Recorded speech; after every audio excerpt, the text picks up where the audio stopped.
There are lots of videos about pubs on YouTube, but this one's the best.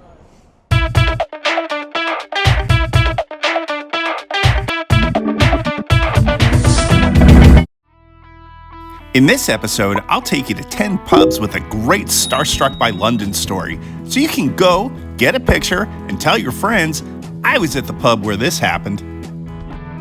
With one exception, I'll avoid the super touristy pubs, or pubs that Charles Dickens or William Shakespeare allegedly drank in. They're all over the place. Stay tuned for number 1, an amazing hidden pub that I just can't believe is so unknown. Our first stop is probably the most photographed pub in London, and the exception to my no touristy rule. This 275-year-old pub has got all the charm and character you'd expect from a proper London watering hole. The pub wins multiple awards every year, and not just for the nice exterior. The striking interior has a classic beam ceiling, beautiful stained glass windows, and a very British decor.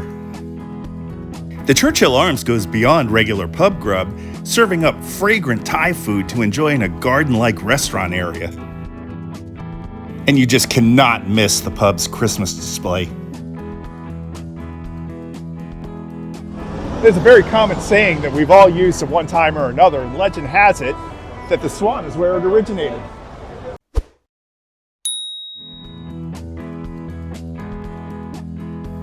The Swan was the last pub between the old jail in Notting Hill and the Tyburn Tree Gallows.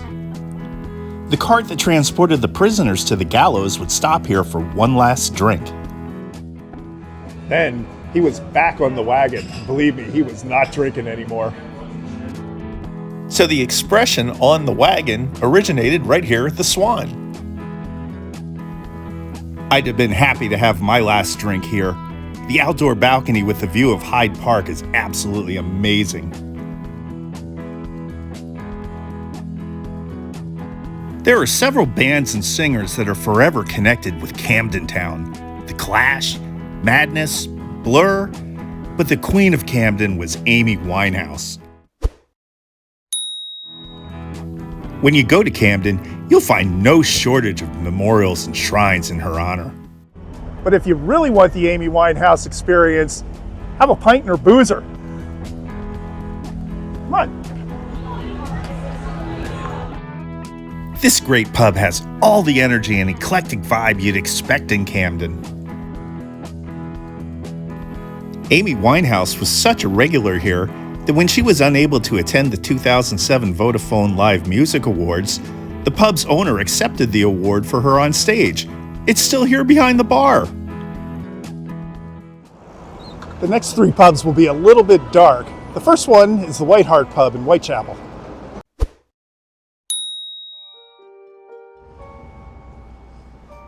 This is the alley where the Ripper's possible first victim, Martha Tabram, was found. It's questioned whether or not she was an actual victim of Jack because she was stabbed instead of getting her throat slit, but she was murdered just 3 weeks before the first official victim. But the pub has a lot of decorations and murals that play up the Ripper connection, and I found out why. I was treated to something that even the Ripper tours don't do. This is the basement of the White Hart, where George Chapman had an apartment. He was one of the major suspects, and he might have been Jack the Ripper. It's pretty spooky down here.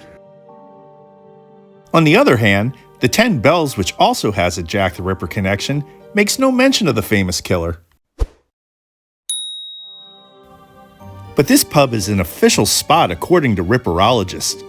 The last time Annie Chapman, the Ripper's second victim, was seen was here having a drink.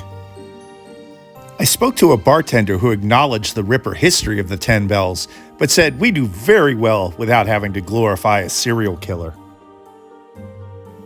Anyway, Annie Chapman's body was found right here on Hanbury Street, savagely mutilated.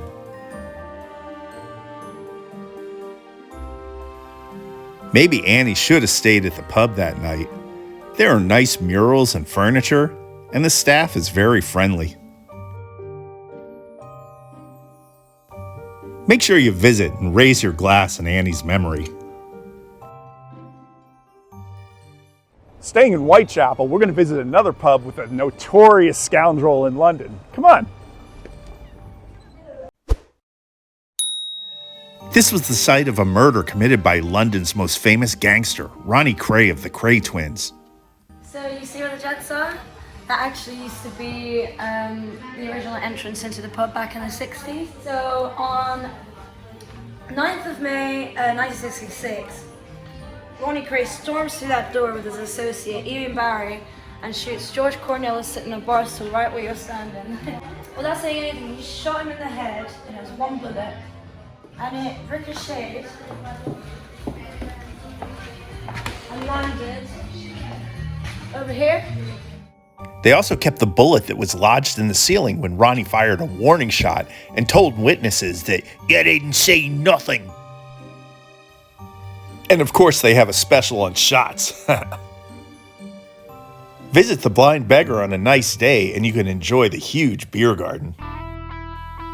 Our next pub takes us to Holborn. This pub makes the list because it's known as the hardest pub to find in London. But if you do make it, I assure you it's one of the more memorable pubs you'll ever visit.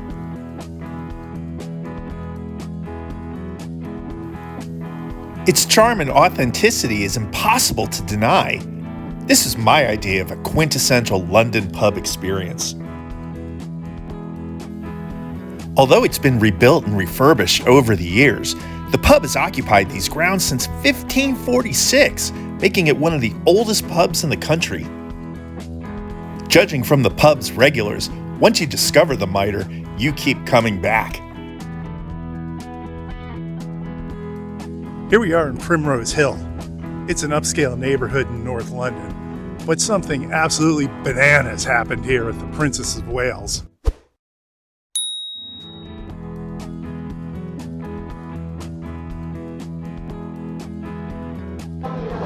In 2002, Stuart Goddard came into this bar. He's wearing a flat hat and a matching Western jacket. Immediately, the people at the bar started making fun of him and mocking him by singing the theme to The Good, the Bad, and the Ugly. Well, Stuart didn't like that. He stormed out, and suddenly a car alternator shattered the pub window. So when the patrons came out to see what was going on, Stuart was standing here ranting and waving a gun around. He was arrested and committed to the mental health ward of the Royal Free Hospital. And why is this story so interesting? Well, you probably know Stuart Goddard better by his stage name, Adam Ant. I think we'll have a calmer exit and go on to our next place. We're in Belgravia, just south of Hyde Park. And this is the Grenadier, which is considered the most haunted pub in London. In 1818, a soldier was caught cheating at a game of cards, then beaten to death when he couldn't pay back what he stole.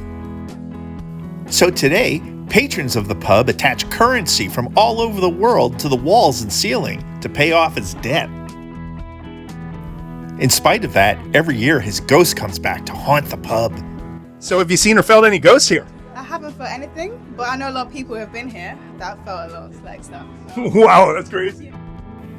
I really enjoyed this pub, but I didn't feel any ghost presence.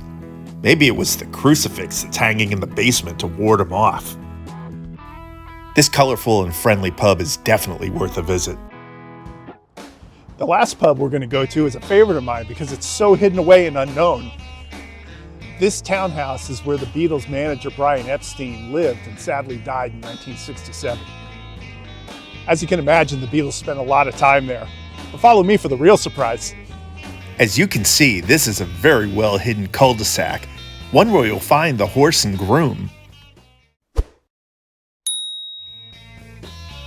In the 60s, even though they were four of the world's most recognizable celebrities, the Beatles and Brian Epstein were able to drink with a little privacy here.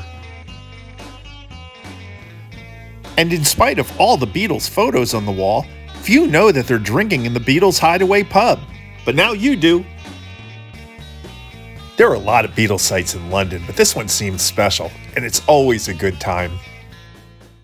Well, there you go. 10 pubs with great stories and not one Witherspoons.